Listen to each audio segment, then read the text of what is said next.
Hello, everyone. Welcome. Welcome to the first series of Cedra Talks, building Web3 in Ukraine. This is a conversation from experts in the region. So we're going to do a little round of introductions. We put some questions together, and yeah, it's a great time to be exploring new projects, new protocols, and how they're thinking about local issues, local adoption, and local and real use cases, not applied just to specific regions, but then how they expand globally. So a little bit about myself. My name is Dan Simerman. I've been in the blockchain and cryptocurrency space since 2016, 2017. I've worked with some protocols in the past, some layer ones, some layer twos, privacy protocols. I've sat between many different parts of the technical stack. And today I'm hosting this conversation with Cedra. Cedra is an open protocol for Move and Move networks. And its focus is really on building public goods infrastructure for the Move ecosystem. So as Move grows and expands, thinking about how you build a next generation network in a very fair, open way. And here we've got our panels. I'll do a little round of introductions, and then we're going to jump right into how Cedra is thinking about the space, and really how all of our participants are looking at Web3 through the lens of Ukraine, and also just kind of what they're seeing today. It's we're halfway through 2025, and there's a lot going on. So with that, I'll let everyone do a round, and we'll kick off the questions. Yeah, awesome. Hey, everyone. My name is Nick. I'm the Chief Investment Officer at Solus Group. So basically, as we are a group of companies and we also have a Rusi here, I will tell you a bit about my part of the company, Solus Partners, which is mostly the investor relations and consulting arm. We also have a venture arm that is going on, and we are building it right now. So to say it shortly, that's pretty much it. In the space, probably from 2014, 2015, I was in high school back there. Was mining some Litecoin and Bitcoin with my friends, and from back there, I have started my journey in crypto. So yeah. Добрый вечер. Hello, everyone. I'm affiliate manager at Binance. I'm covering CE and CS region, which also include, of course, Ukraine and some Baltics and Balkan countries. Same as then, I started my crypto journey probably in 2016, 2017, around that. And I hope you know what is a Binance. It's crypto exchange, but I will not take a long time about that. You can research it. Hi everyone. My name is Angie. I'm in the crypto space, I guess, doing marketing for the 6th year. And I first heard about blockchain and crypto in 2016 when I worked as a journalist. And I spent the last 6 years doing marketing, growth, PR, and other stuff. For centralized exchanges and a few DeFi projects. And yeah, excited for this talk. Perfect. Taking the mic from Nick and talking again about Solus Group.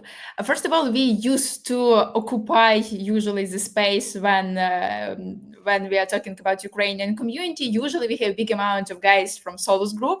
It's because of the fact that we have more than 70 people inside Solus Group, and all guys are based in Ukraine, or at least they are Ukrainians.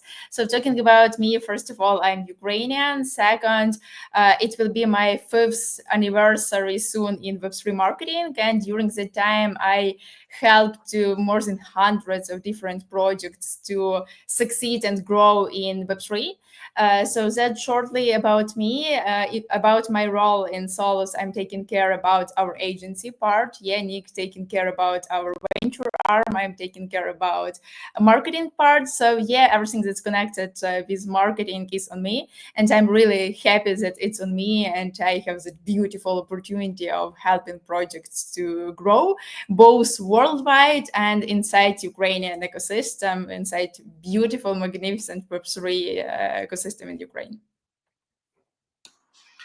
Hi guys, and thank you very much for inviting me. My name is Momot. I'm from Peanut Trade.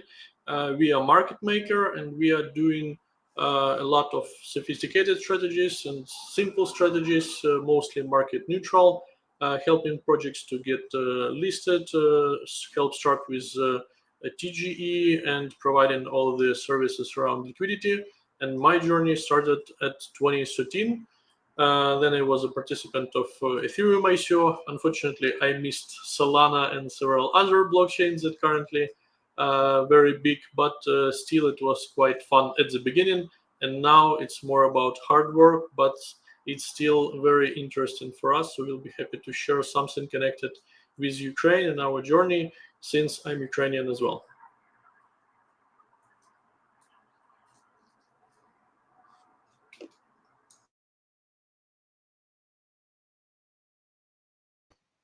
And then I think Hey, you're Dan. muted. So Yeah, you're not.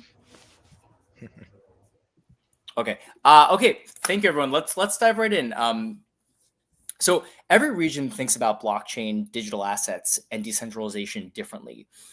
How does Ukraine think about these things, and why is it important to builders or investors, infrastructure providers, or really anyone playing in this space on a day-to-day basis? Why is it important now or for in the future?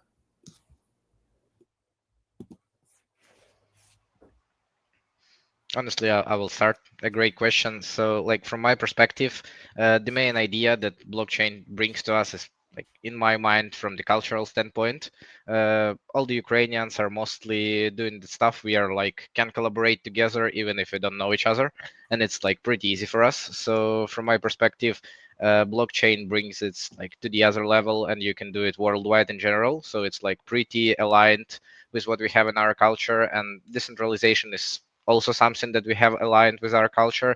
And in my perspective, if we are talking on the like the nation level, the blockchain is bringing us the ability to collaborate on many different levels on many different tracks as well, and to support each other even if we are not like together in the same space. Because for example, myself, I'm in Kiev. Russia is in Lviv. I think guys are also like in Lisbon and other countries in Ukraine as well. So but still we can collaborate, and that's probably something that is like mostly valuable for us. We can support different people on different levels by using the technologies that blockchain brings to us. And I will pass the mic to someone else to continue on that. I want to add in general about Web3. I hope this Web3 era gives us more easy usability of all our tools, because before that it was like pretty hard to copy paste every long URLs, every long addresses and whatever. I hope it would become better soon. So for that we need to build more, and I hope next generation of builders will help us with that.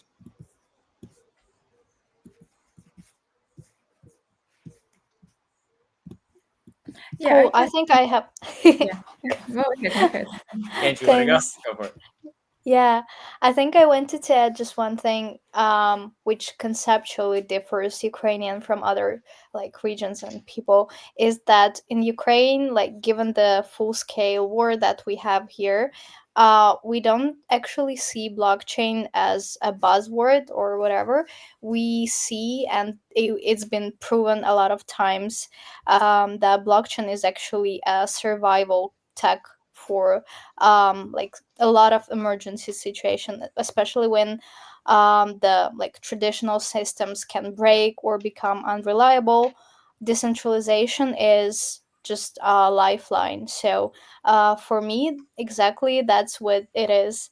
And people here in Ukraine use crypto to like move money, to pay salaries, to do fundraisers in real time. So it's super practical, and that's why I think the adoption rate here will just keep growing. And Angie, I'm gonna skip skip around real quick because I know Phenix is part of a privacy. It's a privacy protocol. How do you it that must add another level of like most people think about privacy in the crypto space as another function. You probably take it a lot more seriously given just the region out there and the implications of not being able to do things on chain privately. Like how do you think about these emerging infrastructures given that? Yeah, I think Europe is highly focused on a lot of like compliance first DeFi and blockchain directions. So we definitely see a huge growth of interest in terms of like a lot of confidential use cases. Think whatever confidential payrolls, confidential DeFi, cross-border payments without prying eyes, and I really don't think that it's something that any regulation can stop, because most of these actions and movements are not like dark schemes or whatever. It's just for the sake of having this basic right for privacy for people that want to build or use blockchain. So I'm really bullish on that. I think it just comes to the amount of people that we can onboard to this kind of like privacy meta. And with like ETC cans, I saw a lot of direct good like progress on that regard. Very cool. And Russia, sorry, I didn't mean to cut you off before. Yeah, actually, I just wanted to add about Ukrainian ecosystem and how it thinks differently. The point is that once war started, we really noticed huge use case for blockchain technology, and we noticed the fact that it's not only about meme coins, it's not only about 20x on some random coin, but it's about the fact that you have two ways of transferring money. Traditional, in terms of which your money will go to some random fund, and then potentially in 2 weeks, like the people that actually defending our country will be able to receive those money. Or you could just use the blockchain and in 2 seconds send everything you want to send directly to those people, and they could have one more tank or one more stuff that actually could save their life in a day or in the 2.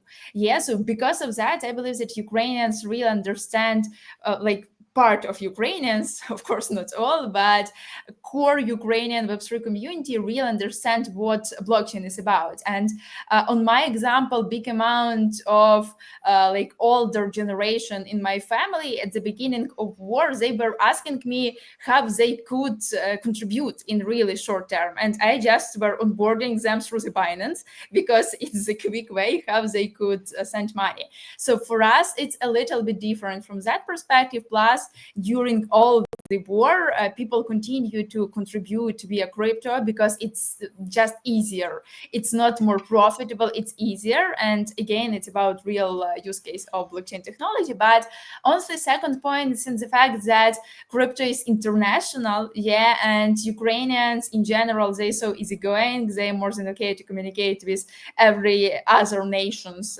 except of Russians. And that is why I won't just say that Ukrainians are thinking differently. Of course they are, but Web3 for Ukrainians, it's also about opportunity to collaborate with different nations, and Ukrainians are really good from that standpoint also. And you know, there's sometimes a subtle conversation that's overlooked. Like for years, you probably all remember this, you've been in the space for a long time, where you'd go and talk to someone and they'd be like, what is the real use case for blockchain? Like, why do you need this stuff? And especially when it comes to individual countries, or like what's happening in Ukraine right now, sometimes there's a simpler answer, right? Like as everything becomes more digital, you don't want centralized groups owning your digital welfare, right? So if you've got gold, you know, if 100 years ago you would hold gold, 100 years from now, you're going to be holding something more akin to digital gold, right? So our wealth is going to increasingly go online or become digital, and you want it to be permissionless. You want it to be censorship resistant. You don't want the ability to someone press a button on a database and delete what you're doing. So I've always thought that this idea of just like censorship resistant value has always been a really strong value proposition. It's often overlooked because it's a little ephemeral. It's a little simple. But I Yeah, think it's people could not feel that. It's the biggest point. Actually, I often remember about a case of my father that actually came to me and tell Rusi, you know, that my brother is abroad and he needs to send some money to me. How he could do that? It's something that they could actually feel. Yeah, Yep. but when it comes to something more untouchable, it's harder. And I believe that right now, like our generation is not too ready for that. It's not the best time for that, but society is moving into that, especially with AI, and especially once AI is about to steal all our data. So yeah, I believe that soon all society should be ready to that more than now. Yeah.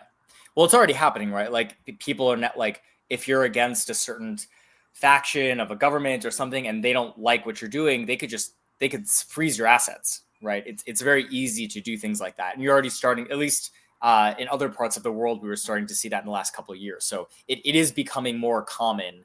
But you're right, it is kind of a high level Like, thought for people. people all the time they think that that is something bad, but it definitely won't happen with me. So it's That's the right. worst case here.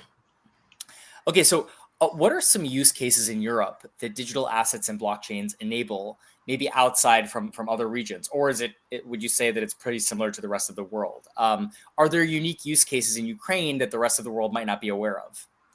It could be one unique case now, currently during the war, because maybe you heard that after 2022, it was really hard to send money out from Ukraine using typical methods with banks and all of that. And it was a security measure to protect our banking system. It could be understandable for the current situation, but of course, it could be some exclusions or some cases when people still need to transfer money, like for everyday use above some limits set up by government. So crypto is doing settlement layer very good since the very beginning. It was very well developed even before. And despite Ukraine is not some African country with a lot of unbanked people, we just missed some previous times when in US with credit cards, like 50 years ago it was possible, and Ukraine built quite new infrastructure in the banking system, and still it's a lot of use cases for the crypto settlement and usage inside of country, outside of country, even despite we have quite a good banking system. And still Ukrainian banking system, if remove all of that limits, it's quite good in comparison to neobanks even, and unfortunately we can't use it in a full scale because of that limitations. But even with such conditions, crypto could take, I don't know, maybe above 50%. Of course, it's my own range. I don't know real situation for some people outside Web3 world in Ukraine. But as Rusya said and as Angie said, it's even on the front line we can see like two options. Like each our volunteering methods for payment could be always for some our banking system, and the second one is crypto. It's quite often, and that's not the only one in comparison to everyday life. We have another use case with access to the capital. It was really useful for me because during like 10 years ago, it was really a big problem with some raising funds in Ukraine for startups. It was lack of capital, like every emerging economy struggled from that. And crypto allows us freely exchange assets and abilities. And now, of course, it's a lot of because of exchanges, because of all that settlements layers, we can easily access to a lot of things across the world. We can invest, we can participate in something, we can buy and sell assets, and Ukrainian startups can receive some financing through the crypto, because inside of the country it's not so developed. And of course now it's absolutely other priorities, and it will be really hard to raise for something not connected with war or some development projects inside.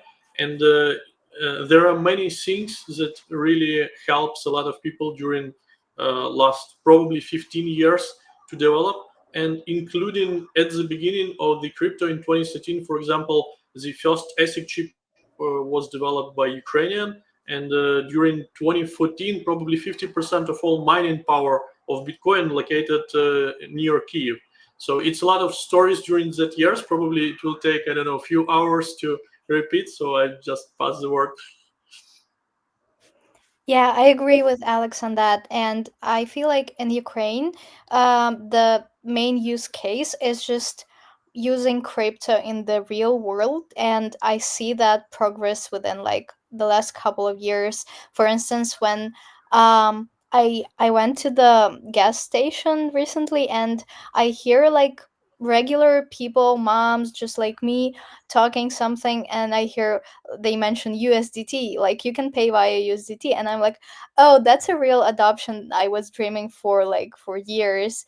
And I would dare to say that in this regard, with like payment methods, Ukraine is a few steps ahead of the whole Europe, because like I was in France for ETC and I didn't meet any like single place where I could pay with crypto for any goods. And it's really not the case for like Ukraine, for Kiev, or even my tiny hometown Vinnytsia. I can pay for like a lot of services with USDT or Bitcoin. So I think when we have to adjust to any situation that might happen to us today or tomorrow, we're more like, I don't know, open for any kind of technology that emerges. And that's why I'm super bullish on like a lot of use cases, but the crypto payments is the main one here.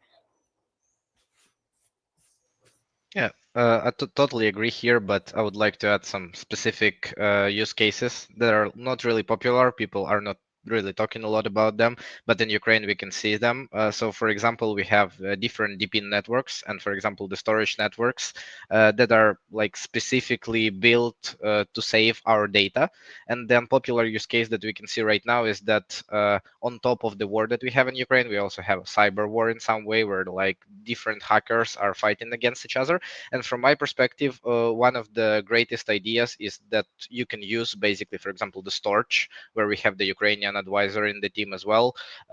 Like our army using storage just to make their data secure, just to store their data secure, and then you can use decentralized networks to pass this data securely again when you need to like communicate. And you're already using that in the like defense tech or military tech institutions. That's on the one side of the use cases. The second side, and I would add a bit to what Angie have said about the stable coins in general and for the payments. I got a really interesting quote today from the European Central Bank president, Christine Lagarde. She have said that stable coins could privatize the money and weaken the central bank system. And that's exactly what they are doing. So she is scared because of it. But I would say that everyone who is in the Web3 is happy about that, and happy that at least stable coins right now, and hopefully way more services and infrastructure in the future, like I have said about the storage, the DeFi as well, and stuff like that, will find their product market fit, because right now we have it with the payments, which is an easy onboarding method, and we can see it. And later on, we will like won't use the Google Drive, but we'll use like different storage networks, won't use the AWS, but we'll use different computing power, decentralized networks, which is way more secure in some way. And in the other way, they can be way more efficient if you are not a big institutional player, but a small to mid-sized business.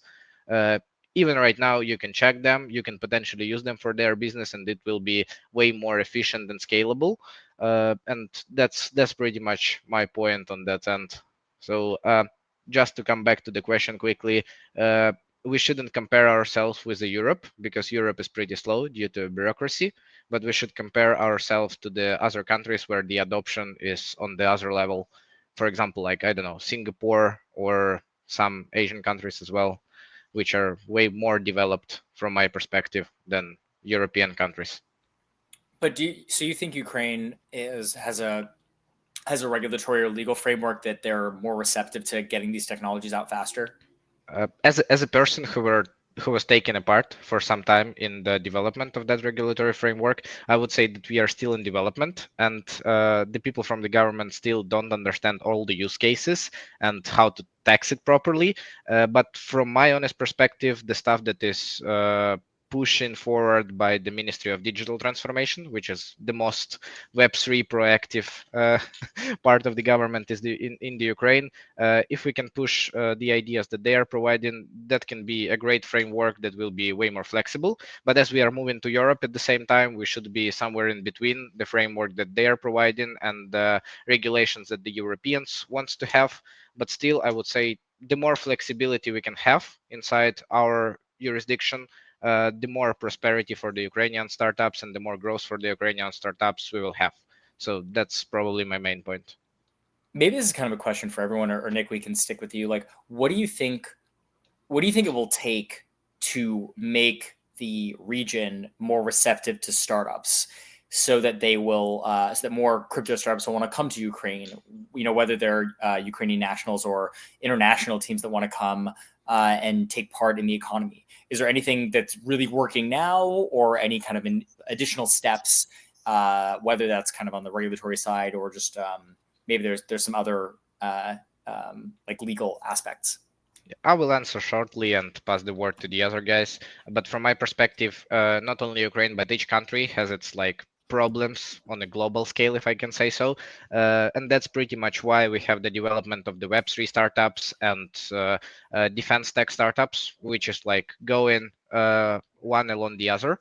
And like people are even from the Europe and from the other countries are working together with like Ukrainians on the defense tech startups because you have the practical use here. They are also working on the security startups and on the different Web3 use cases as well, because you can test it here right now. That's probably one of the main points. For example, for Africa, you have PayFi, and you can easily test PayFi because, as Alex have said, you have like a lot of people who don't have the credit cards in there. So, from my perspective, for the Ukraine, it's like a great place to test the infrastructure and defense tech adoption. But each country has its own like challenges that Web3 can solve in different ways.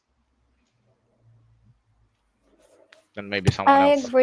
I agree with Nick, but I would actually add that um, you cannot do great things and build anything if you don't feel safe. So, from what I hear from people, is that, oh, Ukraine is a like great country, but we cannot like open an office there because of the war. So I guess we just need as many patriots as we can get.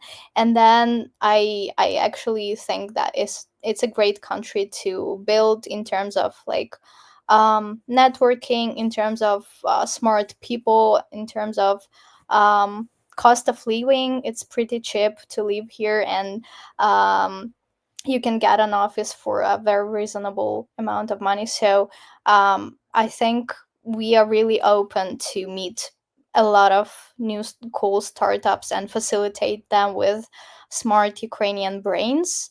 But it will not happen in like large scale if we don't have like this basic safety safety problem closing. So Yeah. It also sounds like kind of funding and support is valuable. Like part of, I know part of Cedra's strategy is to not only build great tech, but also enable programs like incubators or accelerators, or connecting groups with capital, or connecting them with, you know, partners and users in the region.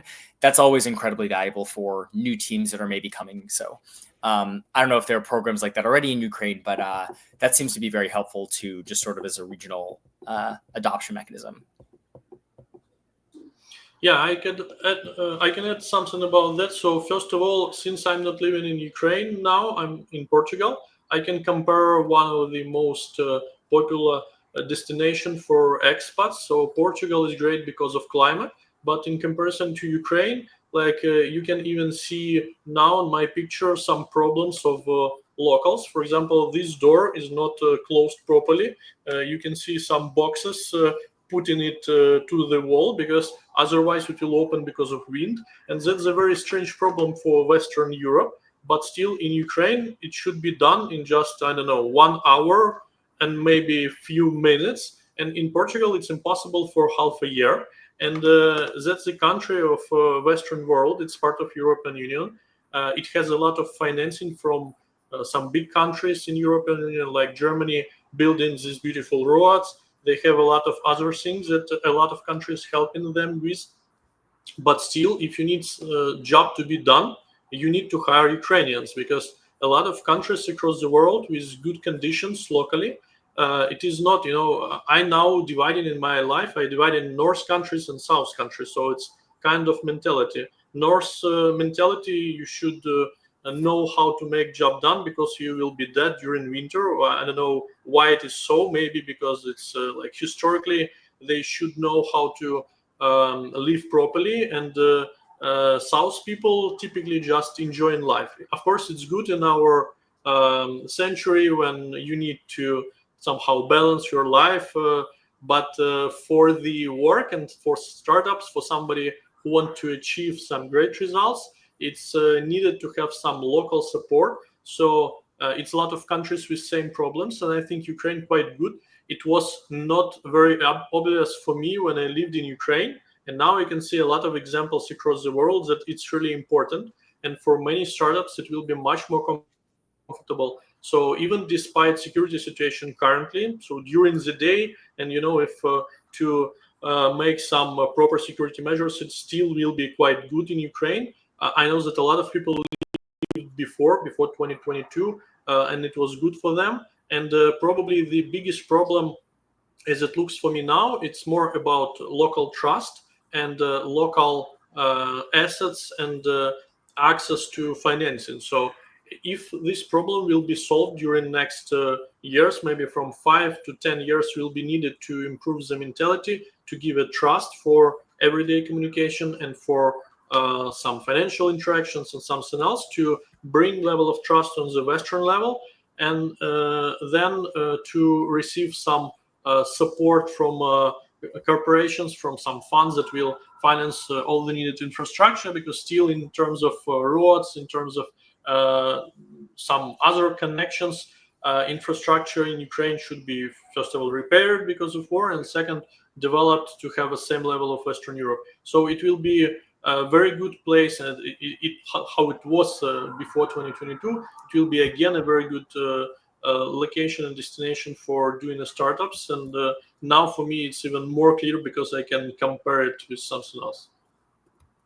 Yeah, I would jump in here because I had really a similar situation, not with Door, but with my coffee when I was in Dubai during the conference. And I just was in a really good restaurant, and I asked them for iced tea, like just tea and ice.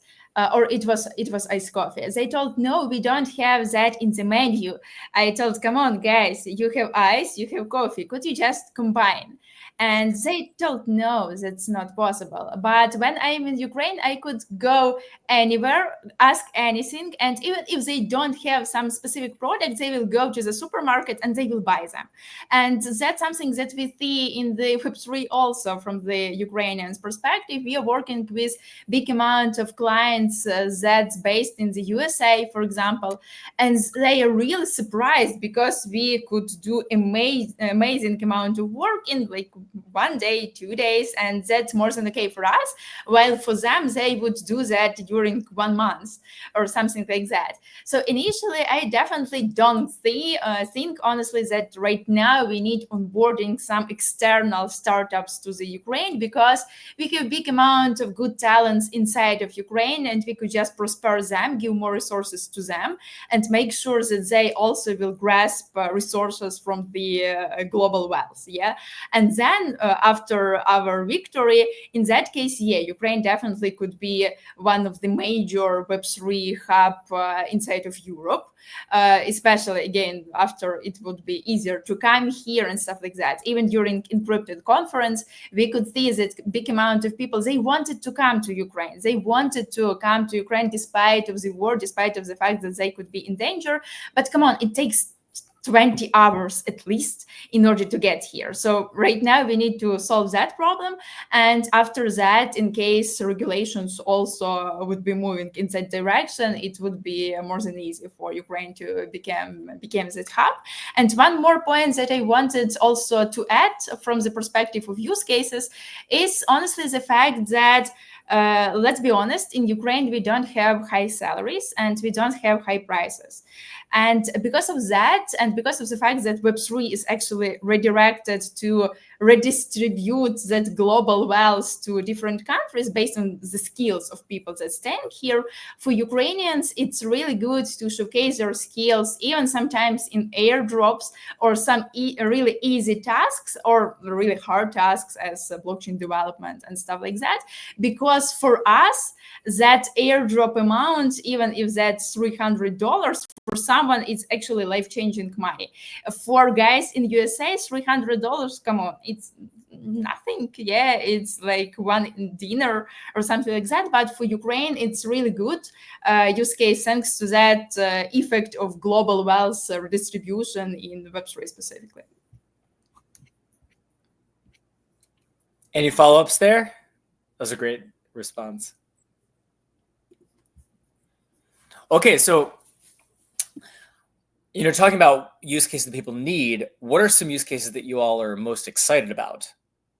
Maybe something that hasn't been touched upon, or maybe something that either because of the Move programming language or because of privacy or because of zero knowledge, or maybe some new technical primitive that's coming online that maybe wasn't available before, maybe in the last 5 to 10 years, that is now going to really support local economies and local markets in Ukraine. Well, I can start about my favorite technologies that I waited for 10 years already, and still we have no real implementations. That's something that probably now RWA used for explaining that, but in reality, it's not the ideal explanation, because currently RWA is something very small, but the original idea pitched by Vitalik Buterin many years ago, it was about transferring global trade and global economical relations to another level.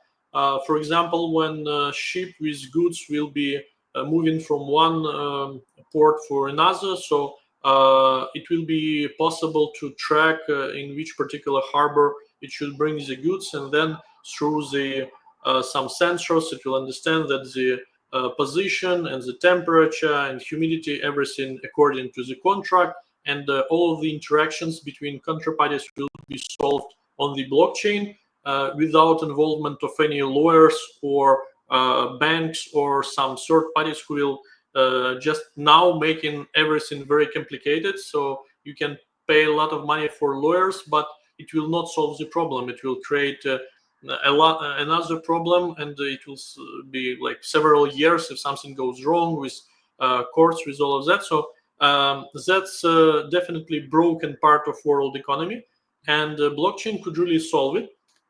Unfortunately, it's still something inside, so blockchain world moving inside of it with a certain logic behind, so nobody really likes some external projects, and still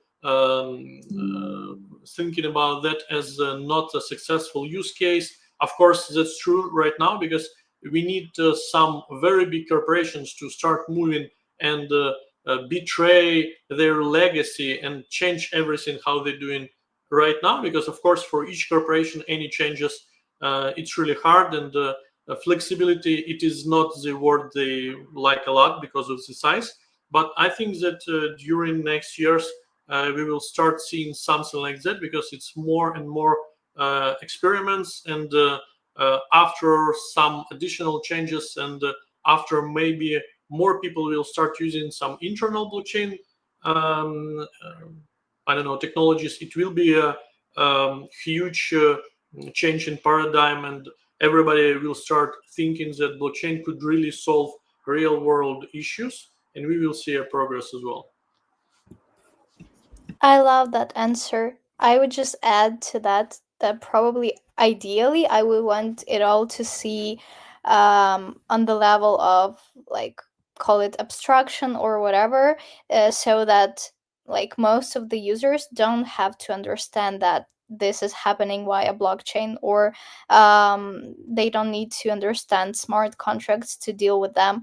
So I think the better and user friendly experience we as an industry can provide, that can also drive like all the use cases that we can think of. Yeah, I want to talk a bit about small things. Alex talking about RWA, it's big things, and also Angie mentioned about real world using something. So want to ask you, Dan, and people who will look this panel session, just write in comments, how do you think, in how many countries in the Europe you can sell cars with crypto? I think it would be very pretty short list, but in Ukraine you can do it peer-to-peer, or even some companies can provide you these services. So you can go to the company and choose the car and buy it. And it's a pretty easy use case. And after it will be implemented more and more, then we can talk about RWA and selling some another businesses or whatever. But it's pretty easy for people. You don't need to take big bag with money and come in the office. You just coming with your wallet, you scanning some QR code or whatever. It's pretty easy process. And we are not talking about background of this, where is included these blockchain things and everything another. It's pretty easy for people. You just scanning and approve the payment, and that's it. So from these small things, we can build these big RWA things, and that's it, I think. Just people need to understand how it works from simplicity. Yeah, and honestly, just to add here, because I like totally agree, and I like to look at this angle of the things from the infrastructural perspective. I would say that we have, like, in 2017, for example, we didn't have all the needed infrastructure to launch it all on chain. We had the ideas, but we were waiting. We had the ICO era, but nothing was working in general. And like right now, we have the stuff that is actually working. For example, as I have already told, one of the use cases I like to talk a lot about is the DP networks in general, because that's like infrastructure stack that you can use in exchange for the like global companies that are monopolized in general, like Google monopolized on the side of the cloud usage and browser usage, Amazon, same stuff, etc., etc. You have a lot of like other stuff to use, like for the storages I have already said. For the computing, there are plenty that are just focused on the AI, which is a great use case, and that is just focused on different scientific needs, or just if you need the computing to render your video, you can also use some stuff like a cache and some other examples of that kind. So obviously that's the pin. The second use case, which honestly brings me the beauty of the Web3 space, is like the security measures, and my favorite is probably not ZK itself, but FHE. Yeah, if we're talking about FHE, which I really like, I was talking with my like university professor, and in 2015 he have said to me that it's just magical concept that can't be implemented really. Right now you can like use it and really implement it. So from the from that technical perspective, I really like the idea how fast we can move with the innovations and implementing the innovations. But even with that innovations, and for example, like I got the questions in 2023 or 2024 that, oh, we can't share this data because like someone can steal it, someone can use it. We can't have the social layer simply because people will share a lot of the data, but we need to do operations on top of that. Right now, you can use the privacy technologies, or like FHE, for example. The computers will do all the operations. You will get the analysis, for example, for the healthcare industry.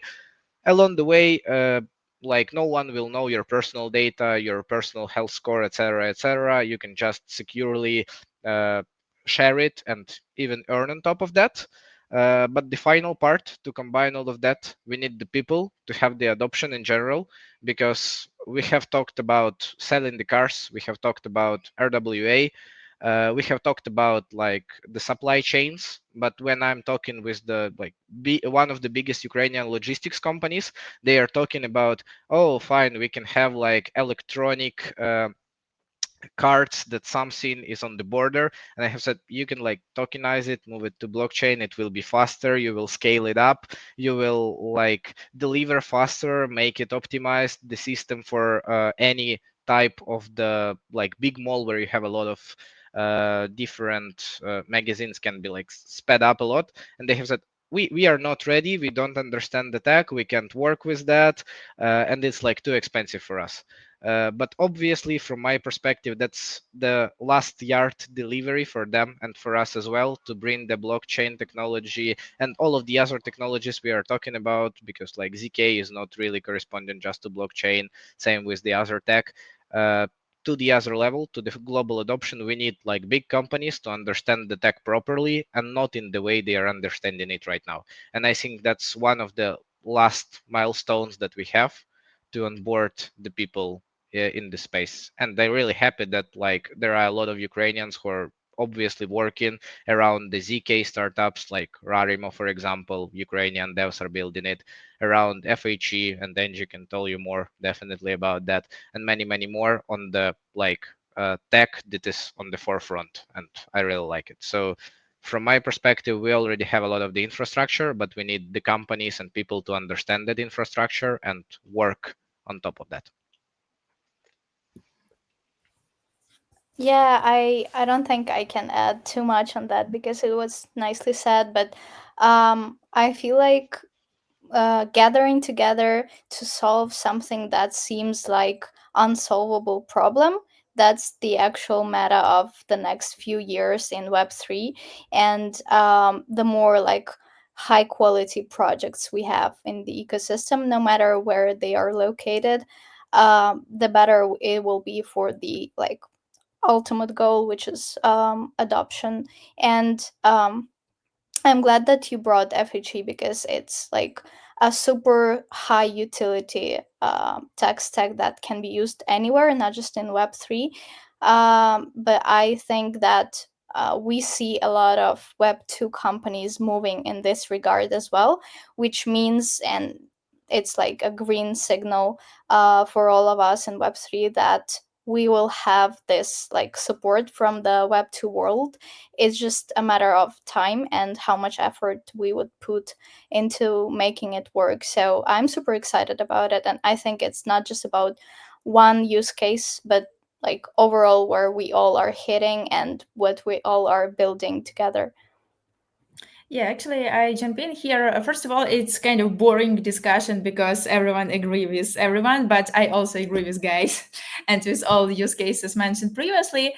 From my perspective, first of all, once our clients said really good phrase, the fact that the real adoption could happen only once people would be using blockchain with no idea that they actually using blockchain. They just opening their random app on the telephone and that's it. They're using blockchain, but for them it just smooth user experience without all of that, the fastest blockchain with 50% cheaper transaction and stuff like that. No one really needs cheaper transaction in Web2. They simply need a real good user experience and that's it. So first, from the perspective of use cases, I'm the most bullish on. First of all, it's definitely about passing the borders in some way, because in Ukraine you could stay 8 or 10 or 14 hours at the border just to make sure that someone checked your documents. But all the information could actually be brought on chain and it could be done in 10 minutes and you already passing the border and flying to your dream country. So it's first, definitely. Second, it's more broad point, but the point is that right now, as Angie mentioned, big amount of companies is going from Web2 to Web3. And because of that, Web3 projects have really good and high competition. Yeah, and right now, especially thanks to a big amount of projects like Ondo Finance, like Ostium and guys like that, you could easily buy some portion of Tesla or Apple on chain, like in the same way how you would buy a token of a Web3 project. And thanks to that, and because of that, it's really important for Web3 projects to go ahead and solve real problems, as guys previously was mentioned, because before that, of course, it would be good to solve real problems, but in the nutshell, in case you have really good token, your token still could be your marketing. Right now, it's much harder, and right now, usually you need to have real revenue in order to make buybacks and push your token in order to make yourself good marketing. And as we are onboarding big amount of Web2 institutionals, it's even more important to focus on that.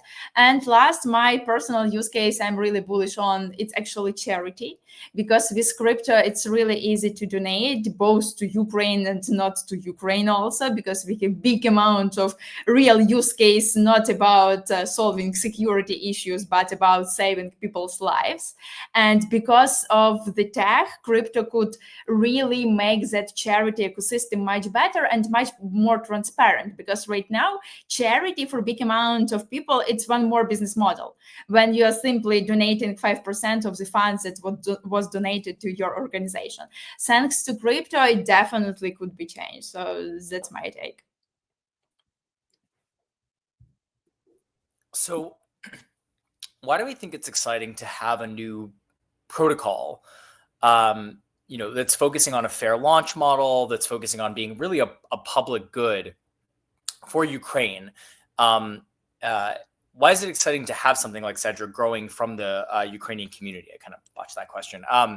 As you know, there have been many new blockchain protocols out there that have maybe come from other regions, or maybe they didn't have a fair launch. I mean, I think one of the theories of the last couple of years has been, even though a lot of great tech has been invested in, due to their funding models, it was difficult to consider them impartial, right? Maybe they had a lot of VCs backing them, where it made it difficult to trust for one form or another. That's not to say that VC investing is bad, but just there were a lot of early rounds where it just made the token model difficult for a protocol to be considered like open and fair. So now the theory is that these next generation of protocols, maybe they're faster, maybe they're more performant, maybe they're more scalable, because we're in a post ICO era, where now the regulated ICO or the regulated crowdfund model is coming back in vogue. Why is that exciting for Ukraine to maybe have a blockchain that's native to the region?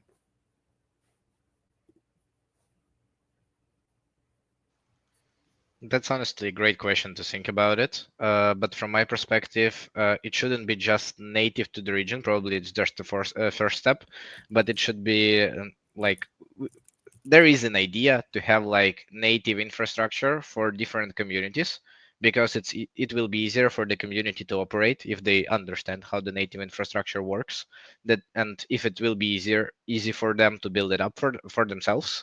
Not talking about like having the stable coin for each company internally, but talking about like a bit more general infrastructure use cases. If we're coming back to the blockchain idea and having it like for the nation state, if I can call it so, it can be way more easier to unify the builders, for example, to have them build on some specific chain where they can have the support. Because for many chains, won't name them, but for many chains, the support from the people who have built the chain we can wait for years, obviously. Yeah, for some of them you won't get a reply, for some of them you won't be really interested. But if you would like to build something and you like trust in your idea, probably sometimes it's way better to jump into the local ecosystem, get the feedback from the local guys, and think of the comments, especially if they're bad, as the challenges you need to tackle. And when you tackle these challenges and have a lot of comments around your product, you can definitely build an interest in startups. And obviously, that's probably one more cultural thing I will talk about today. But from the cultural standpoint, the idea of gathering the feedback from the people from the same country with you, it's a bit more easier, because if you will be talking with Japanese guys, their way of giving the feedback is like really they don't want to mess up with you, and they will just say it kindly, probably not in the way you need and or not in the way you understand. And same with all of the different countries that are not close. So probably if you want to start your journey with any blockchain tech, and even if you want to go global, it's great to start from the local community, get the feedback, get your first mistakes, tackle these mistakes, change the way you are building and perceiving the like your startup especially, and after that you can move forward and make it global. Because as you have said about the VC funding, for example, yeah, and that's probably, if I'm not mistaken, something Cedra is thinking about. You have the Series A for the global expansion, but everything before that is for the local market in the classical VC terms. Yeah, and I think that's what local blockchains bring to the table. They give you the local market with the local feedback first, so the playground where you can test your ideas. And if your ideas is validated here, you can go global and scale it up. Because from my perspective, many Web2 and even real world Ukrainian startups have started like right there in Ukraine, and they are now scaling to the global market and doing that way more efficiently than the startups that have started with the global strategy from the very beginning. Yeah, so that's probably my vision, but I will pass the mic for someone to add. Yeah, as actually Alex mentioned initially, in case you need job to be done, you need Ukrainians. And that's the case here. Definitely agree with Nick that there is no essence to build chain for Ukrainians, because that's something that will actually spoil the concept of Web3, because Web3 should be worldwide. But initial tech and the initial development and further development also could be done by Ukrainians, because those guys need how to get the job done. Plus, in our current ecosystem, even at the current space, we have people from marketing side, from venture side, from market making side, from Binance side. Yeah, like the and also we have guys from really deep tech, FHE, as already Nick mentioned. So we just 5 people gathered here, and we already have a big amount of resources to make project go live. Yeah, and what if we are talking about whole Ukrainian community in Web3? It's more than enough to bring project live. Yeah, but as it comes to further scaling, it really depends how the chain would be able to interact with others, because pretty often people are building one more genius chain, but they're forgetting about the fact that in case you will make different details for the Lego won't be able to function, because Lego needs same standard. Yes, so it's really crucial for Cedra to remember that Lego principle, and to remember the fact that it could not be too many Lego collections, but it's important for them to stay together and bridge in a really good way. Fantastic. We have 2 minutes. Are there any closing thoughts? Anything anyone wants to cover or highlight or reiterate? I want to tell all people who will look this panel session, if you are builders, start building it now. Don't wait to tomorrow. Start learn and educate yourself today, because technology is moving very fast now with this AI. We can be tomorrow, I don't know, in next step, something new can happen in the technology. So don't waste your time and just start today. And if you are people who are not building, but you are from marketing or you are from another type of jobs, it doesn't matter. Just start to educate yourself. Try AI, try Web3, learn it, Google it, and just try it for, I don't know, small amount. Just take $5 and try these services to understand how it works. It would give you benefits in the future, in the 1 month, in 1 year. No one knows when it will be happen. Maybe you will join the Web3 team in another future. Who knows? Yeah, and just to add shortly on top of that, don't be scared to ask questions, because honestly, I can see that a lot of people who are really scaling fast, they're asking a lot of questions. And that's probably one point that is needed to be added to what Mishika have said. And on top of that, if you are a marketing, but you want to build something, try vibe coding. Vibe coding is something that will help you to build your small startup at the very beginning. After that, you will get the essence of that and you can go and work with the development team. Probably not as fast as I have said it, but you need a bit more experience here. But in general, you can try vibe coding and push it forward even on the higher level. Yeah, and as for the startups, I think that typical Ukrainian life and typical startup life is very similar. It's just a continuous movement from one failure to another, but you shouldn't stop. You should continue movement.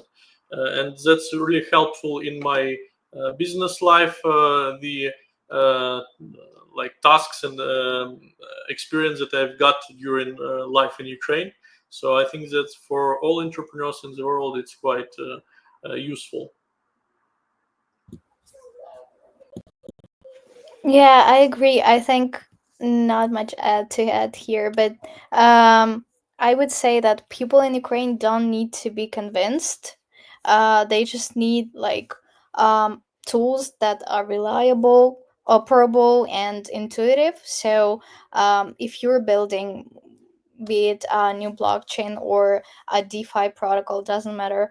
You just have to like provide these few tools, and that's like 80% of success already there.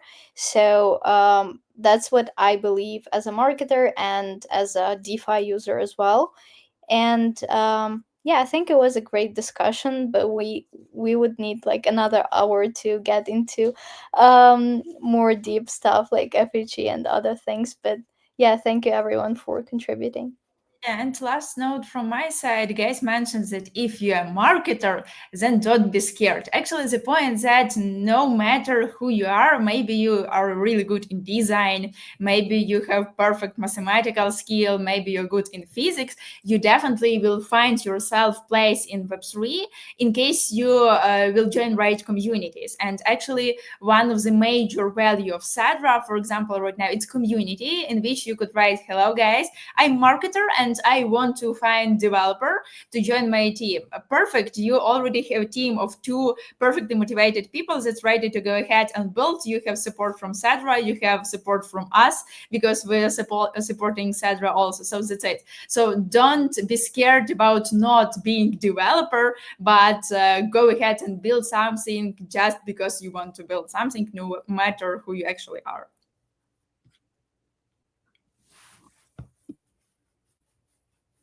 Wonderful. Thank you, everyone. And until the next episode, tune in and keep a lookout. So thank you. Thank you, Dan. Thank Thank you. you everyone. Bye-bye, guys. Bye bye. Bye.